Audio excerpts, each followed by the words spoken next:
We play and call it work. Hey there, Wargamers, Josh and Cullen back for this hi. week's Sit and Talk, the show where we sit and talk. So yeah, this is answering all of your user-submitted questions. So if it's your first time here, welcome. If it's not your first time here, still welcome, I guess. I don't know what the... Welcome back. And if you wanted to leave questions for who is next week? You know who's next week. I know who's next week. It's Luka. Luka's next week. Of course it's Luka. If you want to leave questions for Luka next week, you can leave them in the comment section down below on the MiniWarGaming website, not on YouTube, on the MiniWarGaming page. It just makes it easier for us to find and read the questions for next week. So do that. If you want to ask Luka a question and you want to call him Mr. the Dice, Luka, that guy who had pink hair once. Luka, who lives on the second floor. Luka lives on the second floor. He hates that. Yeah, any of those, leave them below and he will answer them next week. But I guess we're already sitting and talking. So shall we get right into the questions from last week? Let's jump right into it. So we're going to start off with Big Mikey. So Large Michael says, Josh, how many Deathwatch armies did you pick up judging by the salt in the comments of the Codex review? I didn't, so I haven't bought anything. I'm broke. So I've really been trying not to buy as many miniatures. It's hard right now. So I haven't. I've obviously, the time is this going out, I've shown off some of my new Deathwatch in an incursion game. But that's probably going to be the last I get for a while, I hope. Oh, no. Well, okay. I got my Titanica stuff back in the works. Okay. Is that all that's out right now? There was... No. Oh, geez, I'm going to try to remember. Oh, no. See, the worst part is that I've got so much stuff and I get so much stuff done that it's easier for me to just go through all the commission artists I know and go, does he have anything? Oh, no. So the guys at the FK Paint Studios have my Wood Elf still. Right. Which are a back burner project. It's a Wood Elf army, a small starter beginner a little bit. Not even a full starter army for Warhammer Fantasy. But the idea is that they're doing a lot of other work for the studio. Those are the guys that they've done a ton of stuff for me. So much for you before, right? They've done a lot of work for me. They've done the most recent thing that we got back from them is the Lumneth, right? As well as the Admech, and some Tau that you wouldn't have seen yet. So there's that's out right now. Mr. Ben Bradbury is going to be taking on my Titanicus. Oh, he's going to be doing it. Right. Now, in the meantime, because originally I had plans to go for the Fire Wasps, which are like loyalists, decided to go a different route because Luka has since gotten into Titanicus and he's got a Storm, so I didn't want to have two loyalist ones. Right, kind of like that 30k Legion option, that's right? That's kind of weird. He's the only guy locally that I would probably play against. I guess there's a lot of other locals that play. But I said, you know what, I'm just gonna go into it and go Legio Mortis. Yep. The Death's Heads, and it makes sense because their scheme is pretty much the scheme of the rest of my armies, anyways. Yep. You gravitate towards the same few colors. Right, and that's the thing is that for Titanicus originally I wanted a lot more red, but I'm like, you know what? Having the Black Titans with the red and gold. And then maybe blue and a little bit, but then some checker pattern stuff. Yeah, so anyway, Ben's going to be taking those on. Okay. He doesn't have them currently because I'm finishing up the armor panels, getting them all together. And then I have some stuff from Pop Goes the Monkeys. Yeah. Pop Goes the Monkey, not Monkeys. So I have some stuff coming in from them. Trevor's still got some of my Star Wars stuff that I'm going to get a little bit of it back, but he's working on some... Daughters of King? Is that what they're called? Yep. Yeah, he's got the Daughters for Age of Sigmar, so he's working on that as a full army for MiniWarGaming. So I told him, hey, get that stuff done before my Star Wars stuff. And then I got back in touch. I'm like, yeah, but do the Star Wars stuff, like these couple things first, because I really want to use them. Do all that, but before you do that, do these few. And then do work stuff. Steve doesn't watch the Sit and Talks, or I assume he doesn't watch ours. So I snuck in a bunch of Deathwatch stuff to get done first, but he got that done and it's already come back. Because that Daughter's army is for Steve to play. Yeah, but he just got the Lumneth and he's fine. People like Deathwatch more than Daughters of Cain anyways. Who else is there that paint stuff? Those are the three main ones, I think. Yeah, those are the guys you use most often. Most often, yeah. I've kept them all fairly busy. Boy, maybe I should get more Death Watch. That's the problem with the Death Watch stuff is that I can use everything now. Yes. Yeah, you literally were so limited before, and now it's just like, oh yeah, remember all this other stuff that everyone else had? You finally get it. Yeah, well, like there's certain like Marines with heavy weapons I can't take. Like I can't get a guy with the last cannon in that list. Can't get a guy with a multi-melter or plasma cannon. Well, Eradicators are better. Plasma cannon, I don't know. Just bring Hellblasters. Yeah, see, I've got Hellblasters. Las cannon. Multi-meltas are better, in my opinion. I can't get guys with multi-meltas on them either. Oh, like regular Marines. Yeah, so you'd have to go Eradicators. And I've got 3 Eradicators. I wouldn't mind getting more.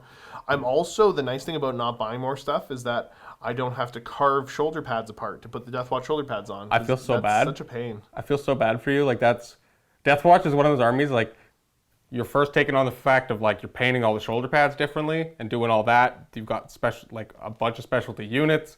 You got to kind of bring a weird number of things. So sometimes you buy model kits and might build 3 of the 5, and then you have to all the new stuff you're having to do sets. that. Like all the other stuff you don't have to. All the starter set stuff.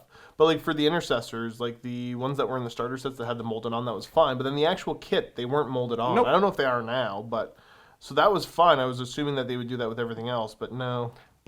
Yeah, it'll be interesting to see what they do for the assault intercessor kits. I think the sprue is online. I don't think so, but I assume it's molded in. I think it's just the one from Indominus. I don't think it's separate. Well, but it might be. It would be because they're supposed to include the Thunderhammer and Power Fist. Okay. So, who knows? Part 2, Cullen, how many side hustles do you have? Seems like every video someone mentions you're painting, building models for them, plus all your camera work. Did Rob's workaholism rub off on you? Yeah, I think so. That definitely... I guess I never thought of it in like extension from Rob because he was the same way. But yeah, it's part of... I do a lot of things. I have ADHD, so I like to just do everything I can and get distracted when other stuff comes up that I like and think is shinier. So really, I just do like painting for these guys for whatever. I don't try to take on commissions or anything. What do you mean like you used to paint for us? Did I say used to? No, I'm joking. Okay. I'm joking because you still got some stuff that I know. That have been like low-key bugging you about on camera. I don't know if it's on camera or currently, off camera. I have a Rhino and a Spartan for Josh, and then droids for Luka. The funny thing is I'm harassing Cullen here about getting the droids done for Luka because I want to play Star Wars more. Right. And also you know that if you needed the Rhino, you could just say, hey, I need it tomorrow, and you'd have it tomorrow. Oh, yeah. I'm not going to be an actual jerk, but I'm like, hey. Because Luka's also the guy that would never say anything about... I know. And the Luka's been super nice about the whole thing because here's the story of how I got into this commission. I did when Steve and I were doing that Flesh Eater Quartz army, did that whole army in contrast. That was a lot of fun. Had the contrast like, woo, let's go. More contrast, droids, done.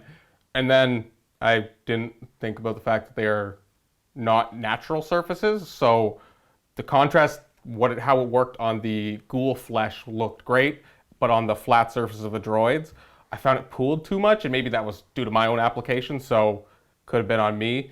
But now I'm going back and like highlighting them with like 4 different off-white colors because I'm a sadist, I guess. Even though like the one that you showed, I remember you showing one to us, so you're like, yeah, this is it without the highlights. And Luke and I are both like, that looks amazing. And you're like, yeah, but I decided to do this instead. We're like, that looks better, but yeah, it's like 4 different highlights. And I was just, I have a problem of I gotta keep going. I can't stop. Yeah. So many things, and then I do real estate side things. My brother has a painting company. So I'll occasionally do painting for him for that. And I don't know, whatever. I like being busy, I guess. Yeah. Being bored, it sucks. Is that part of you think the ADHD kind of thing? Probably. Your mind is almost more... at ease when I'm doing... When it's focused on something? Yeah, I would say so for sure. Like, that's when I'm not worried about, like, what's the next thing I'm going to do? But... yeah, I think that's why. I don't know. I think the best description I've heard is somebody saying that, ADHD and when you're not calm. It's your brain is doing 100 calculations a second, but they're all wrong. Oh yeah, oh yeah. Sitting does not do well for me. It's always got to be working on something, and that's why I really like painting, because I can sit and do something, so it's not like I'm getting really tired. And Big Mikey's always multiple because he just replies to himself. Oh, there's more in here. So also, Josh, where's your family from down east originally? Because so we talked about down east last week in the open vault. And I usually just let it upset people talking like that. But yeah, down east. I think the term, if you look it up, actually is to do more with nautical lingo than anything else. Okay. So yeah, but anyways, so talking down east, my grandparents are from Joggins, Nova Scotia, where the fossil wall is. Okay. Yeah. That's where my granny grew up. My grandmother, she grew up in Nova Scotia. Okay, right on. And then Big Mikey, part 3. Whenever you and Steve film next, just start quoting Letterkenny at him, i.e. this conversation's quickly turning into a confrontation. I don't have enough of an attention span to watch TV. Okay. Unless I'm watching with my wife, who I'm sure she would watch Letterkenny, but it's not what we're currently watching. The Letterkenny shorts, I was a real big fan of because that's about my attention span. Like right, that's the original YouTube ones. Yeah, that spawned the show. That's what I remember watching those in, whether it's like high school or elementary school. Like I remember watching those almost 10 years ago, right? Right. And then yeah, the fact that branched out into a show, great. So happy for those guys. It's good stuff. But yeah, great lines too.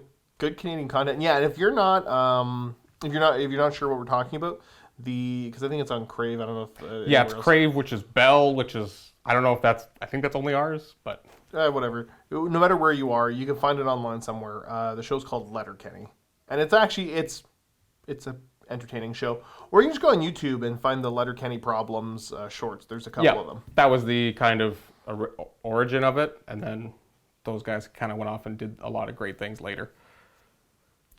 Next up, we got a non-figure. Oh yeah, and by the way, this show's supposed to go an hour, so if it goes over an hour, it's Cullen's fault. Well, it's 10 after 4 now, so he's the timekeeper. It'll be 50 minutes from now at least. Did we start at 4? I don't know. I said 50 minutes at least from now, and then probably at 5 we'll stop. Have you guys thought about playing with the Open War mission pack cards and your bat reps? Yeah, well, we might end up using them. I'm not sure. I didn't. No, they did the Maelstrom missions. Yeah. So they've tried using those. I don't think we've got the cards right. Yeah, I literally think that we didn't have them, and we either now have them or are getting them, so we will be playing with them. Next, we got Orky Benji. At Josh, have you ever played Crokinole? I don't know how you actually say that. I know the game, exactly, but I've never what it played is. it. I have. I used to have a board. Okay, yeah. How do you play it? Explain it. It's because it's a Canadian game. I'm pretty sure. Is it? So it's like I imagine it like a similar. If you took chess and curling and put them together. So like you got it's like an octagon board, right? Am I talking about this? I'm talking about the right game, right? Yeah. Okay, because I was like, I'm pretty sure my grandfather built the board that I have. So that's super Canadian then. It's a dexterity board game of Canadian origin. Yeah, and like you have like it looks like a curling, so it's like concentric circles, and like there's little recessed holes where you flick like these wooden checkers and try to land them in the holes, and that's points, and other people can like flick theirs and knock yours out. So like it's got that curling trying to get to the concentric circle part and like launching it, but a small table game version. Right? Yeah, that's basically it. The description given, because I couldn't think of a better way to describe it. Players take turns shooting discs across the circular playing surface, trying to have their discs land in the higher scoring regions of the board while also attempting to knock away opposing discs. I guess you could go like horizontal darts, I guess. Kinda, yeah, that sort of, but you're able to knock away other people's. Exactly. With that curling kind of hitting them, but I honestly, what I remember from playing as a kid is it made my fingernail hurt. Maybe I was flicking too hard, but I remember that. That's fair. Yeah, it's a Canadian game of Canadian origin, though.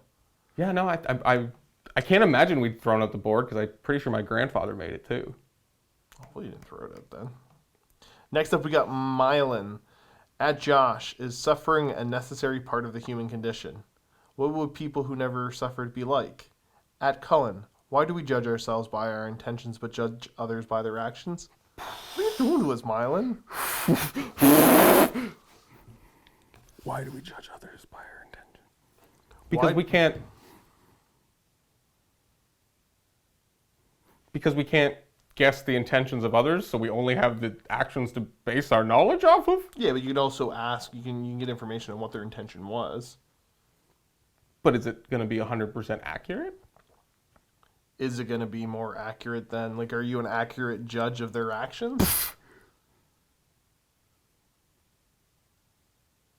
Why do we judge others anyway? How would I ask that response back, sir? I don't know. You shouldn't judge other people. That's what I'm going to say. Sometimes you need to judge other people. If you're a judge. Yeah. If you're a judge, then be my guest. Well, like your, let's say a math test. Well, is that Are we, because we're judging them based upon what they got for answers. Not that they were trying to get it right. What the... My brain broke. Is suffering a necessary part of the human condition? What would people who never suffered be like? But if you didn't suffer, you would have no concept of the opposite, right? Isn't that kind of the idea of I that? think that's part of the idea of that. I don't know. You've seen me roll dice. You know I suffer. Ick.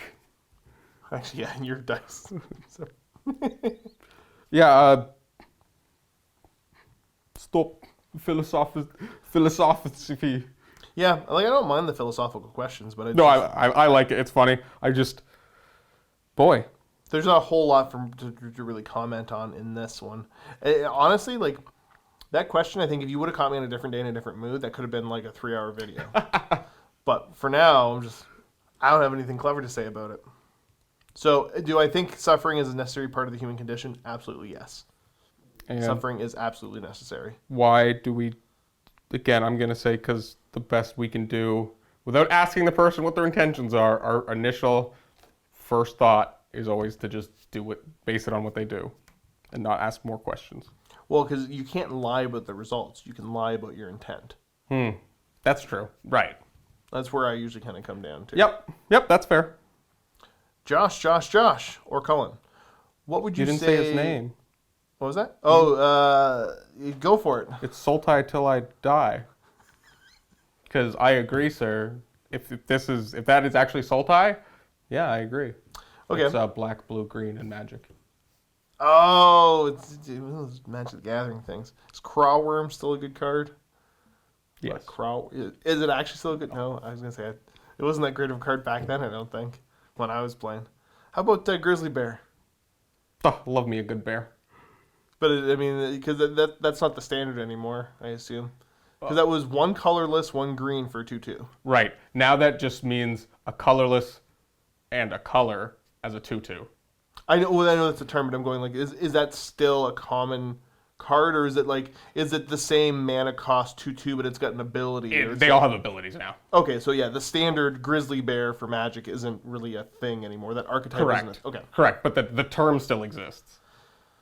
What about that Raging Goblin? 1 mana, 1/1, haste. Yeah, and then it's tapped to deal a damage, isn't it? No, it's just one. not the Goblin. Oh, just the 1/1 with haste. It's 1/1 with haste for 1. That used to be really good. You can get Goblin Guide.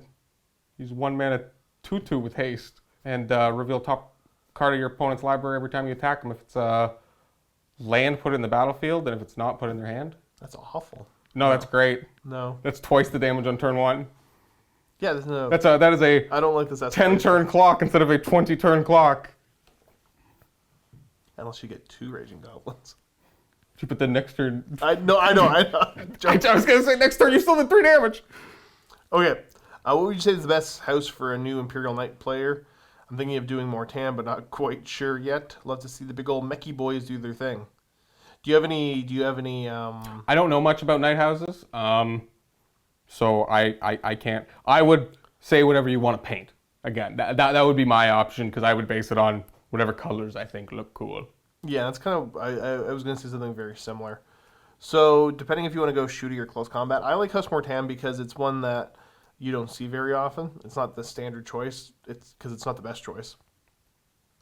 I'd say House. I want to say House Raven is up there. House Hawkshroud is up there. Those are two pretty powerful. I'd say those are the two that I know about. So that I'd assume I know about them because they were up there, right? Yeah. Well, if memory serves correct, Raven's got the thing where they can advance. If they advance, then their heavy weapons count as assault. And any weapon that's assault or counts as assault, you don't get a penalty to shoot with. What? So tons of mobility. That's crazy. So for a more shooty force. And this is I don't know Knights overall. I know House Mortan because that's what I play. I think they also have the stratagem that you can re-roll hit rolls with one Knight for shooting. Okay. I don't know if it's conditions or anything like that, but they can be very powerful with one of the bigger ones. And then Hawkshroud has got the resilience, so you only count half the damage they've taken to see if they bracket. Ooh. So that kind of keeps you going for a long thing. And their stratagem, they've got one that basically is a weird pseudo countercharge interrupt thing. Okay. If you read up on it, you can find all this information online. If you want to get into it, so the considerations you gotta, because I can't tell you which one to do. So the considerations would be, is this being played as a pure knight force? Yes or no? Is this only going to be an allied force that's going with something else? And if so, what else? And then are you geared towards more close combat or shooting? And once you answer those questions, you can kind of figure out. But then you also go the other way and go, which one looks the coolest color-wise, and you want to have that one. Because you can just make it work. Because that was me for Mortan. Like, when I picked House Mortan, their stratagem was okay. Their trait was okay. Like they were not the best, but they were the coolest looking. So I said I can make this work. Mm-hmm. If I wanted to be more competitive, off the top of my head, I would probably go with Raven. Makes sense. Or Hawkshroud, which is the two I said. House Terran's got some cool tricks. So there's a lot of good stuff there. If you want to get further into it, you can always shoot me an email, josh@miniwargaming.com, and we can discuss, because I can talk Knights and give you opinions on stuff. But yeah, the considerations would be, are you doing this for looks? Are you doing it for gameplay? And if it's for gameplay, pure Knights or allied force, or sometimes a little bit of both. Are you going for, because you always go to custom Knight household too. That's true, right? And then yeah, you want more shooting, more close combat. Lots of options. Knights are fun. They're big stompy robots. Knights are cool. They're definitely one of the, I think it's one of the coolest armies to own, because it's cool big miniatures. Yeah, and everybody likes looking at a knight because it's cool and impressive. Well, they're great for a display army on the shelf. Yeah, like that, exactly, right? Like that's the one that you display. Yeah, well, that's where, like, when you go look at the stuff on my shelves, I got lots, but then these guys stand out immediately because they're 10 times the height of everything else. Also, the other thing I didn't mention is that there might be certain knights that you really like, and you're like, oh, I love this, and figure out what it works best in. Okay. You can also go down that route. You're like, I really want a Knight Acheron, and figure out what house, why you like that, what house benefits would do them. The okay, most. Yeah, that's cool. Yeah, I honestly forget how many knight options there are. Yeah.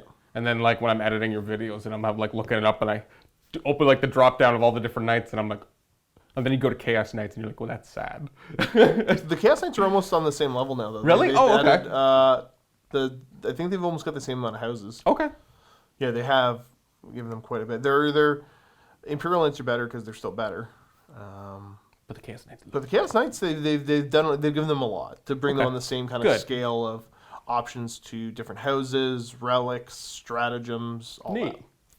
Okay, we get Dorn Jr., Josh, and hopefully Cullen. Yeah, there he is. I've missed a rotation to ask this, but can there be a MiniWarGaming team intervention for Cullen's George Costanza level wallet? Wait, how do you know about that? Before he wrecks his back. Probably in the open vaults. You guys made fun of my wallet in the open vault? No, okay, I'll get to this. Downsize, young man, it's not worth it. Okay, so are you seeing my wallet on my... You're seeing, because it's huge. You get your wallet, or is it upstairs? Why would it be on me right now? Why? How do you not have your wallet on you? It's on my desk, because I immediately remove it from my pocket as soon as I sit down anywhere. Why would you do that? Because it's enormous. Why is it so... Because it has everything I need. No, you got to clean it up. We're going to go through there, and there's going to be a ton of stuff So technically... Okay, so, in no like, I am not lying. It's like this. It's that like thick. this big. Like, it's not. It's ridiculous.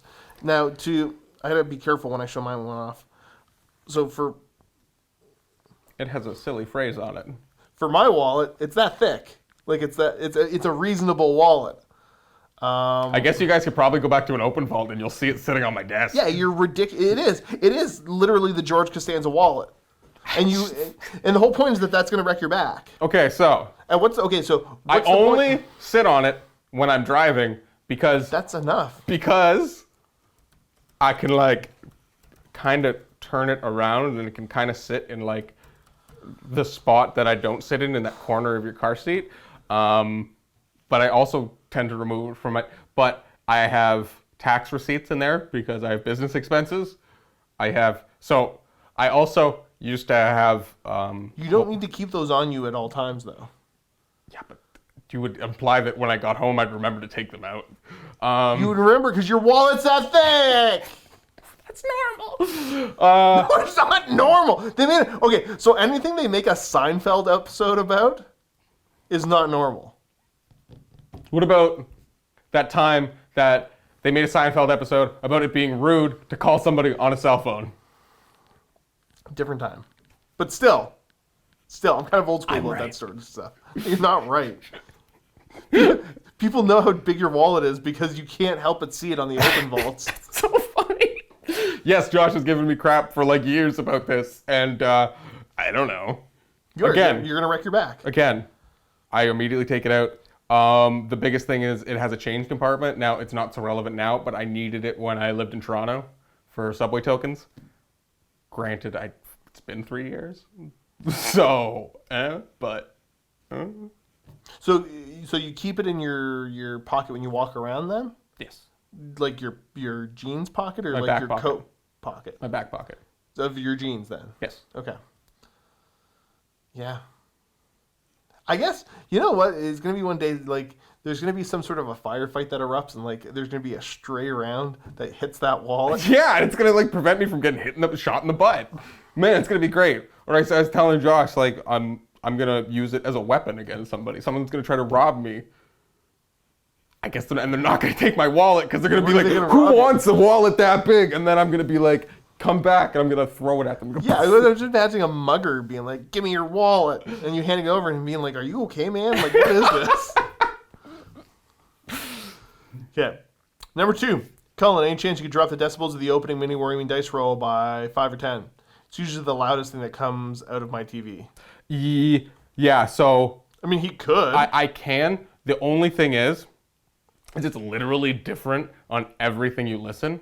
Like, it's different on my phone, it's different on the computer, it's different on the computer I edit it on, and then when I hear it as I edit it, and then I go home and listen to it on my computer, it's different. So I've kind of found the happy medium that sounds good on all the devices I know.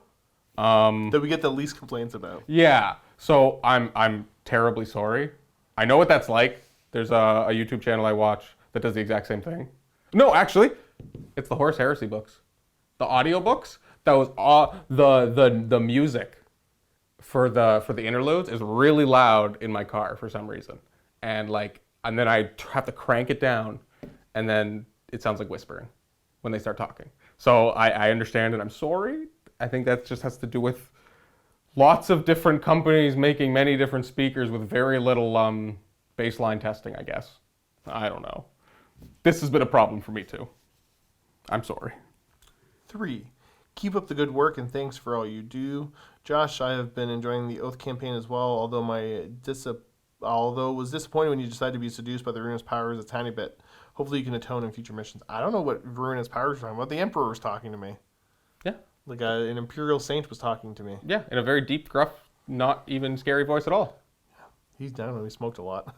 When the Emperor was a chain smoker, you know. Yeah. We got Random Roy. Seeing as there's a re-release of Blood Bowl, I've never played it except for a single game with my friend in the mid-90s in the video game. The video game is basically the exact same as the tabletop. It is the exact same, except for that it does the calculations for you. I guess there's a new edition that some things would have changed. So yeah, I guess that's true, right? I haven't played the new tabletop edition. But isn't there a new edition of Blood Bowl coming out soon? There's a new video game coming out soon, too. Yeah, okay. The trailer looks really good for. Are you thinking about producing some Blood Bowl content or at least an introduction to the rules and regulations? Hint, I'd like that. Also, Blood Bowl was a 40k game. Which race would you choose to play as? Okay, so I don't know if this has been. I assume this has been discussed and brought up.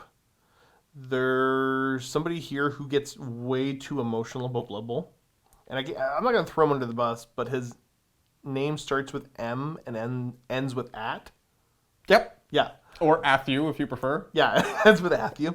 Honestly, so the number one reason that I will give is that we simply don't have the time to right now. It'd be nice to do, it'd be cool to do. But the number two, like, there's a reason I played Ogres in the second league. Because I'm like, there's no way I'm going to go to the finals against Matthew. I'm not a good enough player to get there anyways, probably. Because this was before, like, because Luka's by far the best Blood Bowl player here. Because he plays constantly. Yeah, he's always playing online with his buddies. So it wouldn't even be a contest anymore at all. But yeah, before that, I'm like, there's no way I'm playing against who shall not be named. I wasn't around when you guys filmed the first one. And I have heard so many stories. The first one. Of, like, just the first one. And then I think I was around for the second one. And then, because there's been 3? Or has there been 4? I think that technically there's been 4, but the fourth one didn't get finished. Right. I think so. Or maybe, I can't remember. It's. I know I've been around for at least 2. And the stories I heard before them and then the stories I heard during them are the same. They were not exaggerated. No. It's pretty funny. Not at all. Yeah, boy. Whew. So if Blood Bowl was a 40k game, which race would you play as? At Tau. That would be awesome. Yeah, the lamest team ever. Yeah, because I assume that the stealth suit would be a good thing. That could do some sort of stealthy thing. And just go into your opponent's thing. And you just throw a ball and it just gets caught by an invisible guy and it floats into the back end. And that'd be pretty cool. Yeah. Give me Knights and Blood Bowl. It's just Knight. Oh. Or is it just like 2 armigers and then like the coach is a knight? I don't know how it would go. Have you ever watched... You're going to have to have the fist though, like the hand. Have you ever watched when they play football and it's the mascots versus kids? Yes. Like, I imagine just be like that. Oh, that's pretty good. Relegos. Jolin. I recall a lot of MWG guys talking and being hype about Team Yankee some time ago. You ever started playing or recording any of those games? Oh, that's Josh and Cullen. Yeah. That took me this whole time to figure out. I was like, why do they think my name is Jolin? Sorry. On that note, are you interested or actively play any more niche war games or board games? As always, keep up the good work, stay healthy, and troll other producers. Okay. I'll talk about the Team Yankee stuff first anyways. Mm-hmm. Yeah, I've got Team Yankee stuff. I've got West Germans painted up. Nobody really around here playing a whole lot. It's one of those games, and especially with the COVID stuff. Now, Tim, the fella, Fireman Tim, who took over the store here, Max Russian Gaming, because now Dan's only got the one location in the Falls, because it was just too much to do the 2 locations. Mm-hmm. Tim is the other guy that's into there's a couple guys, but Tim is one of the other guys that's into that era. Of the historical more. Right. He plays a ton of different stuff. So he's got some stuff. He also wrote his own rule set. Yeah, I remember coming that's in super one day. in-depth and really cool. Yeah, it's been printed in a magazine, like a wargaming magazine. Yeah, did he get it? Because I know he was talking about getting it published. I don't know if he ever actually did. I think so, maybe not. I remember it was talking about that, so I could be wrong on that. But honestly, like if you go to I don't know the exact Facebook page or whatever, but if you go to the Max Aggression Gaming bunker, you can get a hold of him there, bug him about that. It's a really cool rule set. I don't know what his plans are to do with it. But he'd be the guy that I'd be playing against, because he also did up some Russians for me. Oh, okay. He was going to. I don't know if he ever did, because that was a long time ago. He's still got them. But no, never recorded and only played a handful of them. It's a cool game, but it's one of those just not as many people playing it. And I got limited time. COVID means I can't really hang out with a ton of people. So yeah, that definitely puts a hindrance into gaming. Yeah. As far as other ones, like I've got a million different games that we could hypothetically do, but like the only one I'm playing right now actively would be Star Wars Legion. Right. which I think is fantastic. And I still like, I'll find a way to have my way with getting it recorded at some point. Okay. You know what I mean, like, Matt and Dave are wise to me. Well, when that day comes, I have a source for good, totally not Star Wars music. So. When I was going through some stock music yesterday, I found an artist who makes, like, again, totally really close to the Darth Vader music, but it's not. Don't tell me that. But there's actually, so Legion, there's a bunch of Legion going on here with the limited gaming we can do with Max Aggression Gaming. People are really enjoying that. It's a great game system. I think it's fun. I think it'd be awesome on video. There's some channels that are doing a really good job. War Corgi is the one that pops in my mind right now. But it's not in the books because 40K is popularist.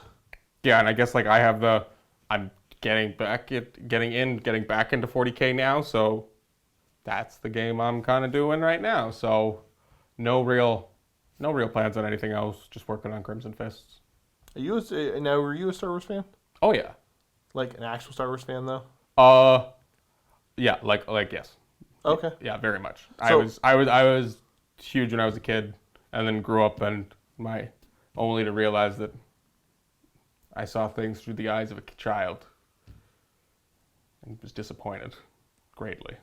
Yeah.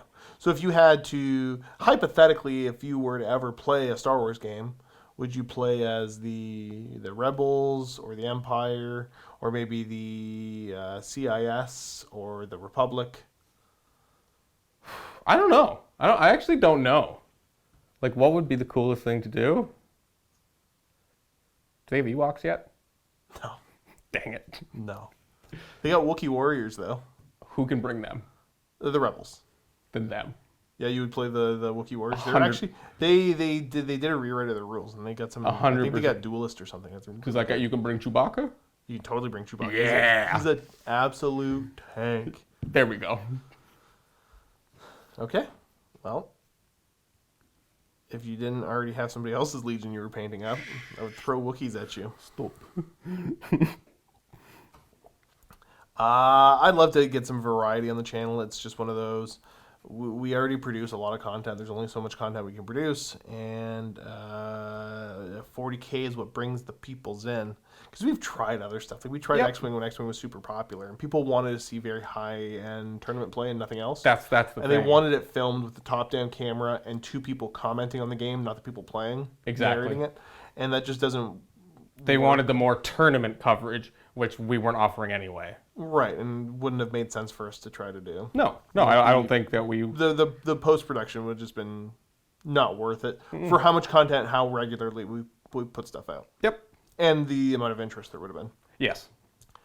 So yeah, there's a lot of fun stuff. I want to get, if it wasn't COVID, we were talking about getting a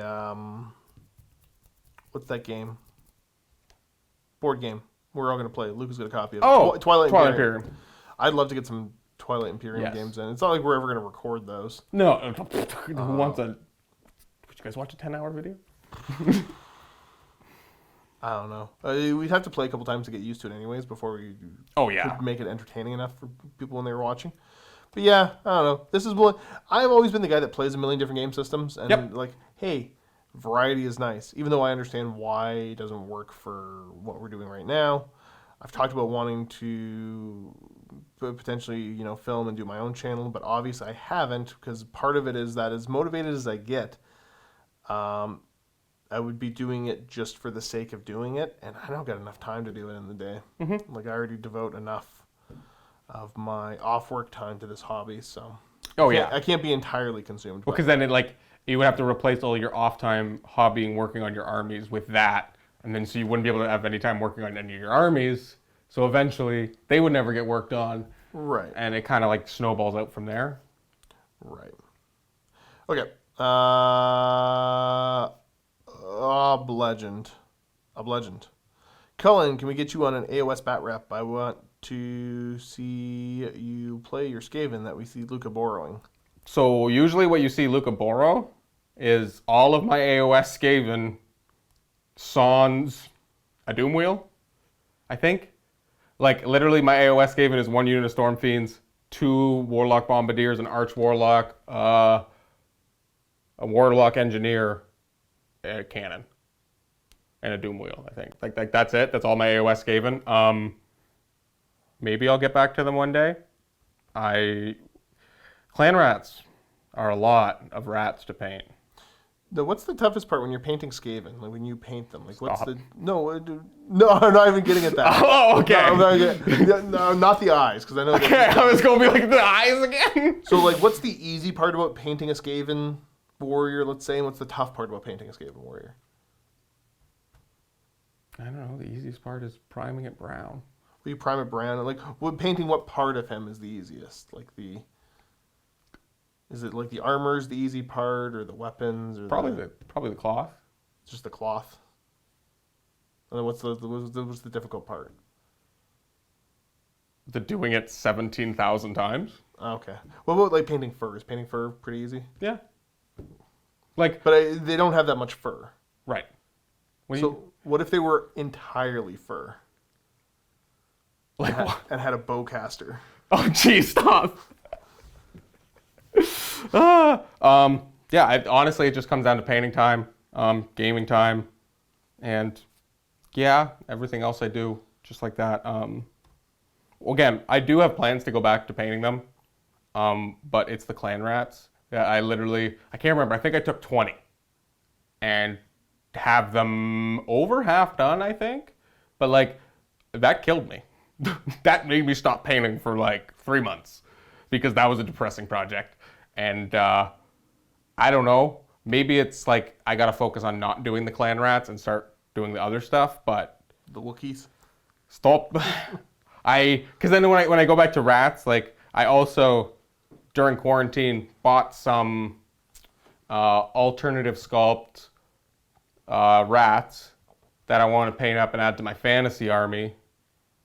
So like if I'm gonna paint rats, I think it's gonna be doing that because I've got some beautiful acolytes or the globadiers, some Giselles, and a new warlord on Bonebreaker. That's like fantastic. They're beautiful models. So when I get back to rats, that's probably what I'll jump back into. But Space Marines for a while. I'm not a quick painter, I guess is the one thing.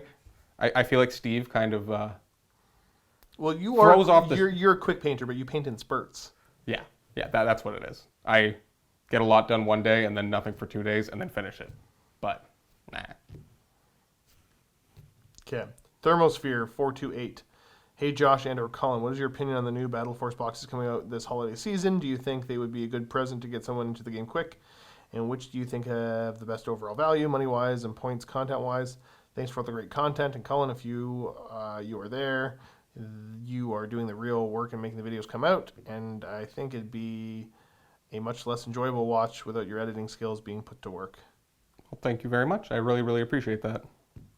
As far as the Battle Force boxes, I think they're fantastic. They're all good values. I mean, like, I think best value is almost always Space Marine stuff. It's actually not this year. No?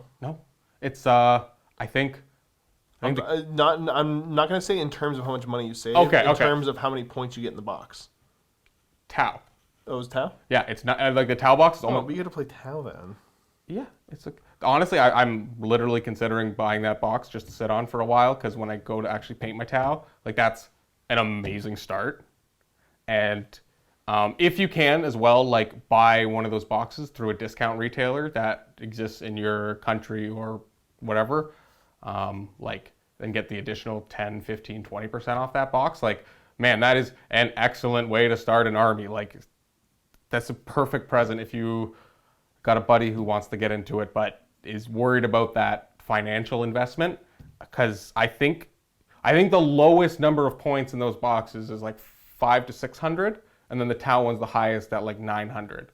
But like I think they all fall in that like 600, 700, 800 points. So and like it's almost a third of an army for around 200-ish, depending on whatever currency you have. So I think that's going to be your best bet to get in the army for a decent price without buying a second hand. You can also get like an entire Legion army for $200. Jeez. Just saying. The starter sets are like 150, and you get like pretty much you get like half an army.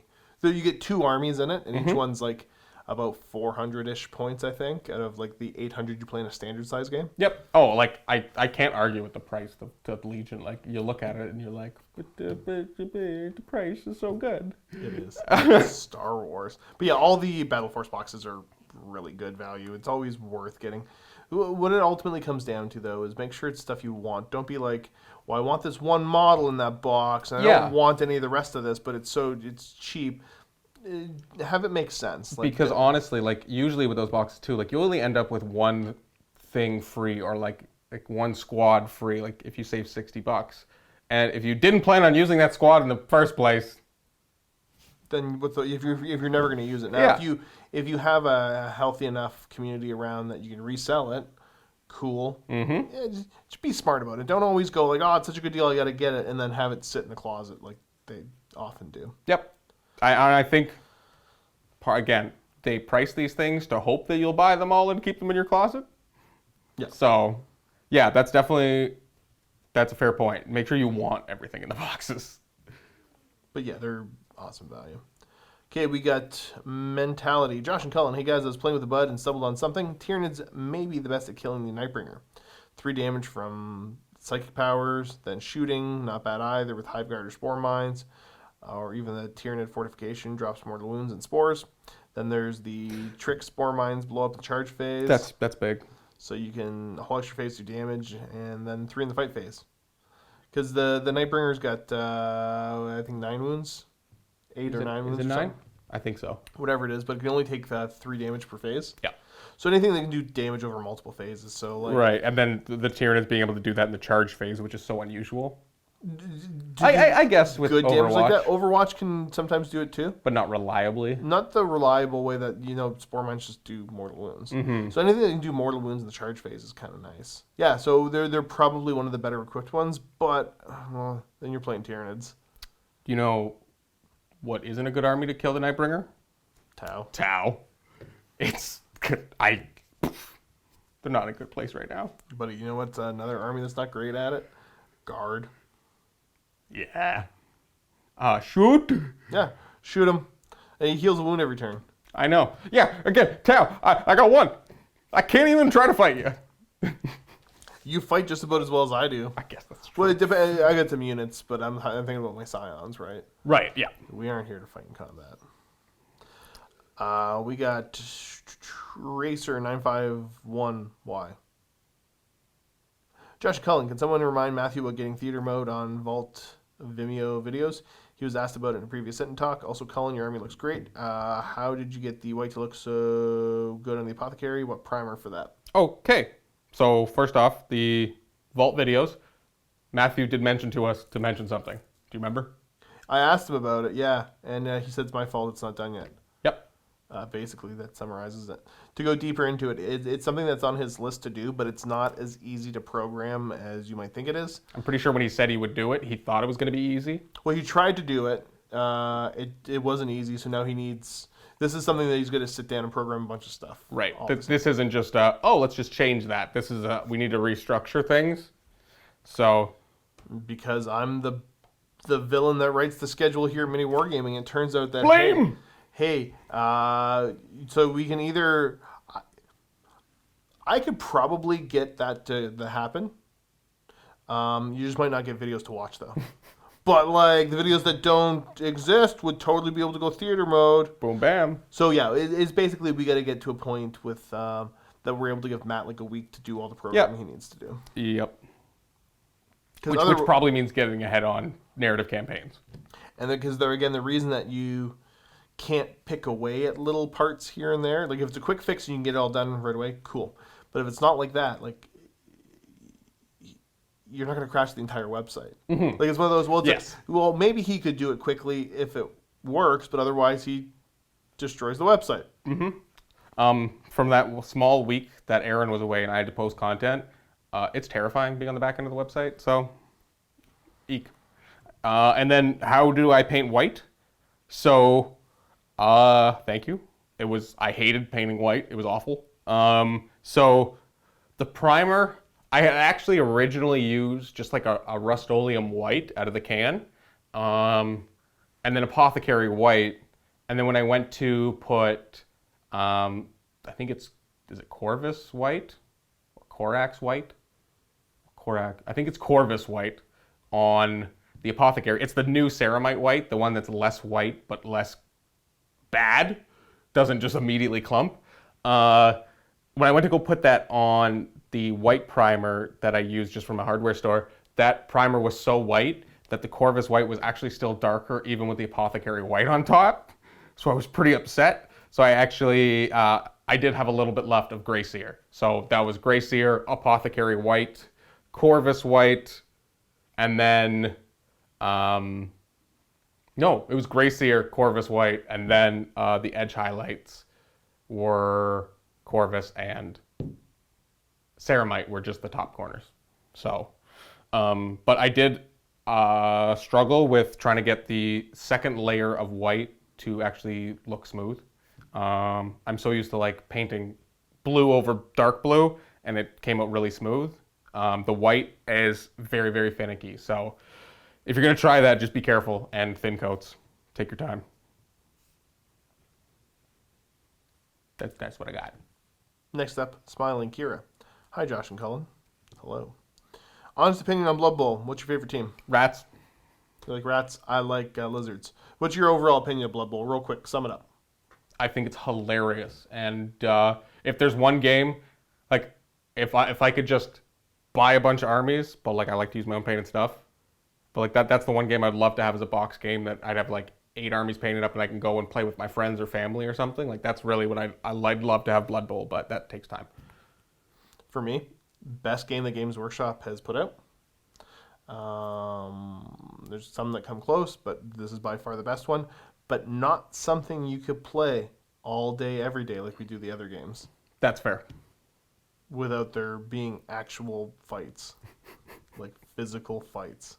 Number 2, Cullen. Currently in AOS, if you want a pure clan army, it's only viable for Skyer and Pestilence, right? Mm-hmm. If GDEP ever update the roster on one of the Skaven clans, Verminus, Master Clan, Molder, Eshin, which clan do you want it to be? Molder. I love Scryer and I love my shooting. But give me more monstrosity rat creatures, please and thank you. The creepier it looks, the better. I love that. The rat ogre aesthetic, the Hellpit Abomination's the best. Shambly rat flesh mounds, please. Wolf rats, like that kind of stuff. That was the Forge World stuff. The Brood Horror, all that stuff looked beautiful. I'm excited for it to be added into Total War Warhammer 2, actually. That's the next. The next one's Molder. Mm-hmm. When are the ogres coming? Whenever third game comes out, I want it so bad. I just want there to be the surprise update that we're like, oh yeah, the ogres showed up. That's one of those things that like, I know that when that game comes out, rip painting for a while, so. Yeah. Are you any good at it? Are you bad? I'm okay to play, like, I'm okay. I'm not bad. I don't think I'm bad. Like, do you play against other people or the computer? I've done both. Yeah, but Steve doesn't count. No. Like I've played against other people online. I've both played against a buddy of mine, and then I did a couple random like the quick matches online, and like it was like kind of 50-50ish win-loss. I beat my buddy a bunch, but I'm okay at campaigns. Like I really enjoy the campaigns. It's so much fun. I'm really like a solo game kind of person, so that kind of stuff I really like. Yeah. So I just love how it's still a modern game that gives you a solo campaign. It doesn't focus on multiplayer. It doesn't require it, yeah. That's part of the experience. Mm-hmm. Nice. What's your favorite Skaven clan? Molder. You like Molder the best? Scryer doesn't like me. That's true. Let's be I don't know honest. what you ever did to them, but oh boy. Okay, next up we got Mylan at JCall. In the last open vault, some good old historical gaming was teased. Please spill the proverbial beans. I shall not. That is Dave's to talk about, as he was the one involved with some decision making with it, at least. Mm-hmm. I'm well aware of what's going on, but I'm not going to spill the beans. Oh yeah. Yeah, you got to get Dave to do that. Gaza 288. To Assembly Individual and the Editificator. Hi. Greetings and salutations, fellow sentients. Josh, opinions on Forge World Nights. Sent me an email about a week or... I emailed you back yesterday, Graham. I appreciate you guys are ridiculously busy. Can't decide between the Acastus, Acheron, or Castigator to add to my night house and would appreciate your input. Also, is a small detachment of Custodians worth the CP cost in 2,000 point game. I want to run them with my wolves, but I'm aware that CP are very valuable in this edition. Which one's the Acastus? Because you have the Acheron and the Castigator? The Acastus is the big one. I don't think he's not talking about the Acastus. He's talking about the spear guy. Oh, yep. I assume. Well, if it's actually between those three, you get an Acastus because it's the big crazy one. But I assume you're not talking about that. I assume you're talking about the Lancer, the Acheron and the Castigator. But I also pointed out I think the Atropos he didn't mention in there. So to go over what I said in my email back to you, that this, I honestly, looking at when you left this comment, I probably sent the email an hour or two after you left the comment. Maybe a couple hours. Any of them are good. I mean, the new Forge World rules. I haven't really played with the new Forge World rules. This is the same as the other guy talked about Knights. Really cool. Do what makes sense because any of the Cerastus Knights are just a great, awesome centerpiece. Unless there's an Acastus Knight, which is the big, like he's Warhound size almost. Oh wow. But again, depends on what Night House and all that. Then I can give recommendations on what's the most effective, but any of them are going to be good enough. And as far as running Custodies alongside Wolves, I don't know if I would do the Wolves. I've done it with other factions, but like the Custodies are nice because they're tough, good at close combat. Those are the two things for me for Custodies. The Wolves already have enough of that. That's more of the same thing. That's true. Now running the Custodies alongside Knights, because now I got OBSEC. Tough OBSEC. Oh yeah. Or running the Custodies with my Scions, because now I've got some close combat tough boys. Mm-hmm. So any of that sort of stuff, I think would be more effective. Running them with Wolves, sure. I mean, it won't be bad, but I don't think it'll be worth the CP, or it won't be worth it the way that it's been worth it when I've done it with my other factions. Yep, that makes sense. Those are two that I'm like, eh. Cullen.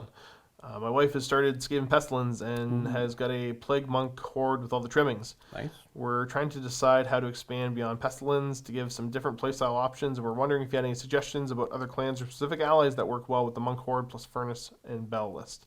Many thanks to both of you to assemble and edit Excelsior. Okay, so there's going to be a lack of game experience coming from this. So take all of this with a grain of salt. I have not played much AOS with rats. So Plague Monks, they're fast, they're not a lot of armor, and there's lots of them. If you want the range shooting, then subbing in some Pestilence, or some Scryer, to get some cannons, maybe the Engineer with some magic to offset like the pre-spells and stuff. I'm not sure of like any combos or anything that would work really well, but that would be cool. Again, Molder's always sweet. I think like Molder and Pestilence can kind of like, they kind of like fit similar things because one's gross and the other one's also gross. So more gross things. But I don't want to say too much because I don't want to give you wrong advice on playstyle. I can just give you flavor and cool stuff. I mean, that's fair. I don't know anything about this game either. Yeah, if They're you want Chaos faction now, I know right, that. like if you have like more playstyle questions, talk to Luka because he's the one who does play them. But I know that he specifically only plays them as Scryer because that's what he likes to play. So he might not also be able to inform you too much about the other stuff. So, but rats for the rat god.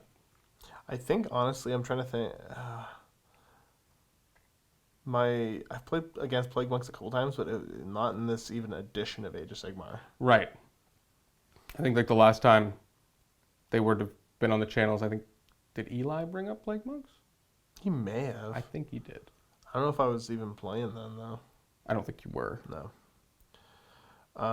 Okay, next up we got Mentality. Hey guys, happy Turkey Day. It's probably too late because you have filmed early for the holidays. We don't film stuff early for the holidays. We wait till the last minute. Also, funny joke. Yeah, we're in Canada. Canada. It was a month ago. Literally, it happens in October. So, happy Thanksgiving to all you Americans. Yeah. So in the recent Luka versus Steve Wolves versus Iron. Wolves versus Iron. I assume you're talking about the bat rep where it was Luke and Steve. Space Wolves versus Iron Warriors. They asked, what do viewers want to see, narrative or competitive? My answer was both because I feel MWG produces 90% of its content somewhere in the middle. I had an idea for narrative play though. Both producers agree to make narrative lists and bring this for fun, cool factor. Then they roll randomly for secondaries and primaries don't count. Do you guys think that could make interesting games? Maybe keep things interesting while sticking to 9th edition stuff. Thanks, guys. Hope you guys have a great holiday or weekend. Well, thank you. That's all very kind. I mean, it sounds cool. It's one of those where I think playing around with it, we're still in the weird setup with all this COVID stuff going on and not having guests in, is that it was always easy because you just did what the guests kind of felt like. You know, you talked to the guests and it was like, Right. hey, what do you feel like doing today? You kind of came all this way. What do you want to play, right? Right. So that kind of made it that easier Yep. in that aspect. See, now I got distracted thinking about somebody else because we're going to talk about this after at the end. As far as like that type of mission, cool. I think what we'll do is like the open war and then trying some of the other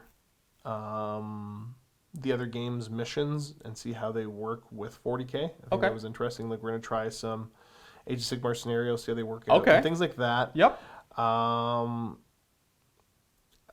We're also gonna try horse heresy scenarios. We talked about that. 'Cause I also said we could just play horse heresy. Who cares about all this 9th edition stuff? Heresy train has no brakes.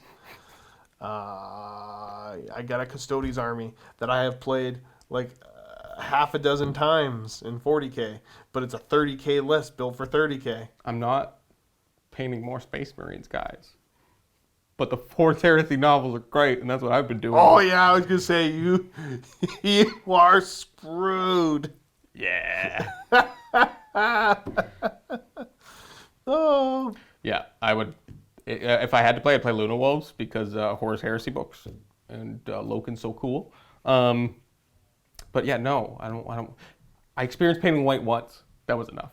You can tell how deep he is into it that he's still talking about wanting to do the Luna Wolves. Stop. Stop.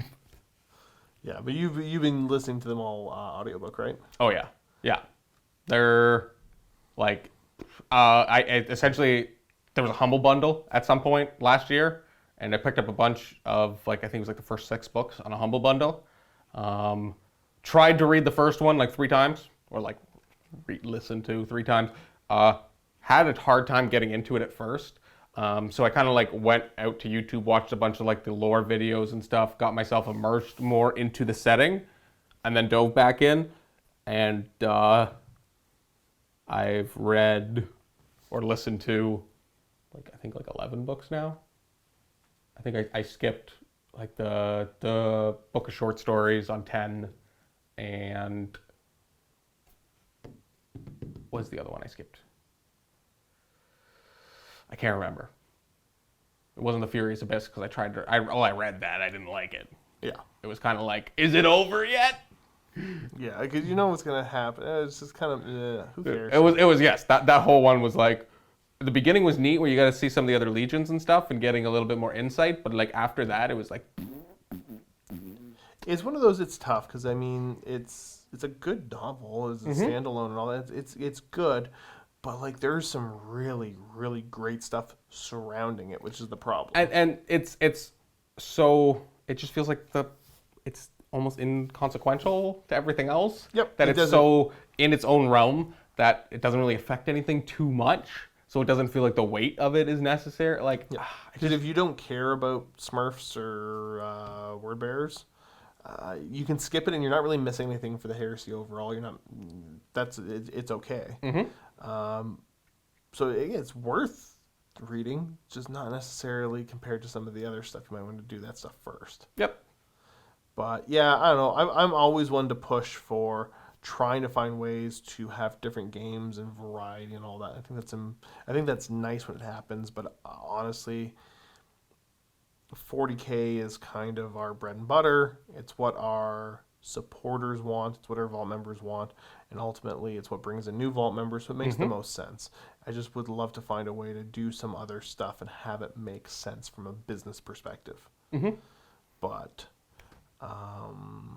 you know, like Horus Heresy stuff. We just gotta play more Horus Heresy stuff. Nobody here plays it enough. Yeah, I think Luke and I are the two. Yeah, holdouts it's that you and still Luka. love the Heresy. And Luka just has an army on commission that's just been a little while. Yeah, when that So comes like, in, I assume when that comes in, you guys will play, but well, he's gonna want to play it so bad. So Right. you definitely will.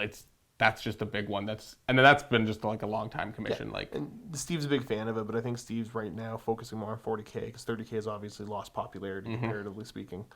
I think Steve's a little bit like me in like the painting context of like we're all about what we're painting, and that's really important to us. So Right. he's got like 8 projects constantly planned. So just none of those are Horus Heresy because he just finished his Iron Warriors. That's for the second time. It's true, or like the third time or whatever now. It's so many. Has he painted Iron Warriors 4 times? Maybe. 2 30K, 2 40K? Maybe. I think he actually may have, I yeah. think so. Perturabo himself up there, yeah. he definitely. So yeah, it's a cool idea. I like it. More narrative play is fun, but the difficult thing is making sure, like I said, that we're still running a business and being business smart about it. It'll be interesting to see with those campaign books and see if they offer any more like narrative scenarios to 40K when they come out. Okay, so jumping over to Facebook now, we got Gurf Pritch. Cullen, when are you next going to battle Dave in a YouTube vid? Those are very specific things. Yeah, those I was like, so when am I next gonna battle? I did today against Josh before we filmed this video, which will come out tomorrow, but it would have come out yesterday for you guys watching this video in the vault. So that's my first filmed game. When will I be playing Dave in a video? Holy jeez. Did you not hear Steve whisper through the door? No, is it creepy? Oh my gosh, it was terrifying. That scared. Stop saying bananas! It's creepy. Wait, what's he actually saying? He's whispering bananas. Bananas? Nanners? Now I lost my train of thought. Okay, so battling Dave. You Oh. guys are going to do the crusade, but he's going to get his stuff done, so everybody's going to get on Dave to get his stuff done. There you go. So that's your next thing. Tell Dave to get his corks done, his corn orcs. And then as far as YouTube vid, the vid you just filmed with me is in the vault. He's still whispering. It's so hard to think, guys. Now, because that's it for Facebook. I think we had 1 or 2 YouTubes. It is 5:05, just so you know. I'm doing my best. I'm letting them know. Yeah. This is not a post game. This is a sit and talk. Yeah, this is sit and talk, bro. And like honestly, we had to sit and talk for like 2.5 hours last time. It's good. Okay. Question for Josh, then both of y'all. For Josh, why do you think that people get you and Steve confused so often when you've got the beard of doom and the cap that never comes off while Steve's gone gray, wears no cap and is nearly a foot taller? He's not a foot taller. The beard of doom. Beard of doom? I don't know. I don't know why they're getting us confused so much. I don't know. It's just funny. I legit don't understand at all how they're getting us confused. We're both kind of similar. He's the tall one. I'm the handsome one. Like I don't know where people. But are you getting... the food reviews one? What was the name of the channel? I can't remember. I can't remember what it is. Food something. There's one guy on YouTube who keeps commenting that Steve sounds like some other food YouTube channel, and it makes us laugh. Because the cadence of how Steve talks is kind of similar. Right. Okay, and then for both, but related to the above, just how tall is everyone? Josh feels around 5'10", Matt 6'1", Dave around 5'7", so on. Okay, so I'm 6 foot. I'm 6 or 5. I'm like 6'9". Wait a second. I'm 9 feet tall. No, I'm 5'7". Okay, yeah. Steve, I don't know. Steve on a good day is like 6'3" or 6'4", I think. Like Luka's probably 5'9", 5'8", 5'9". No, Luka's actually only 5'1". He just is on his tiptoes all the time. Oh, I see. Yeah. No, I think I'm the shortest, and then Luka, Yep, but that makes sense. and then Dave. Dave, and then you and Then I don't know if who's taller, Steve or Matt. I think Aaron's also like as tall as Dave-ish, right? It's somewhere in there, yeah. So But yeah, Matt's tall. Matt's like 6. I think he's might be like 6'3". yeah, I think we forget how tall he is because Dave's also tall, and then Steve is so like just relative. Yeah. Now, the funny thing about Matt is I'm pretty sure he's the runt of the litter, though, too. I think his brothers are all way taller. Is he than really? him. I think he's the little one of Just, the family. just giants. They are. And Steve, it's always fun because when we get guests come in, because Steve's a tall guy, he's used to being the tall guy. So whenever guests that were noticeably taller than him came in, I'd always be like, just go stand next to him whenever you can. Just get as close to him. And it always freaked him out. Just watching him swing at guests as they tried to walk close to him. So it wouldn't happen often, but there were definitely a few times. Yeah, because one guy came in, he was like 6'10". He was enormous. And I remember because he came in, and I'm like, "Damn, you're tall." And I knew Steve was in the back. This is at the old building. I'm like, "Do me a favor, like, can you sit in this chair?" And because I think he was playing against Steve that day, maybe. And I'm like, just be sitting in the chair. And so when Steve comes up to shake your hand, when he gets close, then stand up and just tower over him. And it was the funniest thing I've seen in a while. So I had a good chuckle out of that one. And then we got Desiree Bokhorst. Hi guys, hope you're doing well. I've got a question with the Vanguard Paladors. They have the ability to ride the winds etheric instead of moving normally.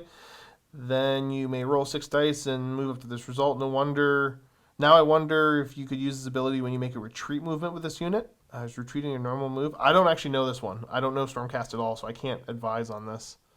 Oh yeah, that's probably in reference to Matthew. Oh, okay.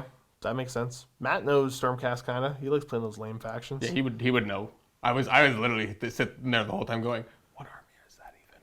I could, yeah. Vanguard Paladors. I could look it up, but I don't know the answer off the top of my head. So that is the end of the questions for this week's Sit and Talk. Boom. To get through everything, first of all, we need to thank everybody that left questions. Because if you don't leave questions, we can't answer anything. And then it's just sit. Awkward. Yeah, sit awkward is what we would call the show. Some people would watch it though. I know. It'd just be like some fidgeting. Yeah, just sitting in front of the You text, Now, keep in mind for next week, it's going to be Luka. So you can summon him to the comment section by saying Luka, Luka, Luka. Now I'm going to point something out. I'm going to ask a question too because I'm curious. Because Luka, you guys may or may not know, is super into World of Warcraft. Super, super into World of Warcraft. And I found out what, because he's on a PvP server, of course. Okay. And I found out what server he's on. No. And I thought about just putting it out there and being like, this is his character name, and offering some sort of a bounty. Stop. I actually think he would be legitimately angry. I think he would hit me with his car. I'm not even joking about it. Like, I think he's normally a pretty chill dude. Like, I think that would get him upset enough. I think so. If we found a way to make him not enjoy World of Warcraft by having people hunt him down constantly, I think that could possibly mean that he would physically attack me. I'm like, I know what Luke is like on a Monday morning when he was happy playing World of Warcraft. When he had, yeah, exactly. I can't imagine what Luke on a Monday morning with a bad night. If he was getting griefed by people constantly, like every time he logged on, people would just boom. Because he's talked about some pretty epic PvP stuff going on. Oh, he loves hearing like the community griefing stories, right. And he loves all those. Because I mean, like, you guys remember Kenny that's been into play, so I guess him and Kenny play together quite often, and like. Because I guess Kenny stopped playing. I can't remember the exact story. I think it was in Classic. But Kenny got back into it because he's running around challenging people to duels, yelling Matt Gora. And like Luka had to follow him and just like observe. And Kenny's thing was like he'd tell him, okay, like let's duel. Whoever loses got to delete their boots. What? Yeah, you know, you get like gear and Yeah. yeah. So that was his thing. He just ran around challenging people to duels and saying that if you lose, whoever loses is going to delete their boots. I'm not sure why. I found that highly entertaining. I don't know if that was in reference to something or if they just came up with that on their own. I don't know. But yeah, should I do this to Luka? Should I? Because like it sounds really funny, but like that's mean, and he'd kill me. But like it'd be kind of funny. Because I know, like, just put a dollar bounty on his head. If you send me a screenshot of you killing this character, and every fresh screenshot, fresh kill, I'll send you $1. Oh no. Because I'm like, I told this idea to somebody else, and they're like, how much are you willing to pay? And I'm like, honestly, could you imagine, like, for $100, but like 100 people griefed him? Like, that'd be worth it. That would be 100 people griefing you would be awful. Yeah, I don't know. But he's a good player, so like not everybody could go do it. That's true. Yeah, I would actually like to know how many people would then try and fail. Right? Right? But how many people would rally to his side? That's true. How many people would defend him? Oh no. Right? Oh no. Right? Like I'm not so naive to think that I could influence an entire server. But like I could kind of mess with one. I think I could create some drama on one of these. Are there like servers. server rules? I don't know if there's. Actually, I've heard the things that go on in these servers he plays on. There are no rules. Yeah, whatever. It won't be a thing. They wouldn't find me. They wouldn't be able to stop me. What are they gonna do? Ban my account that I don't use? MWG Josh sent me. Log out. Yeah. just the backstab. Just Josh sends his regards. Yeah. Thanks for tuning in. Keep being awesome. Happy wargaming.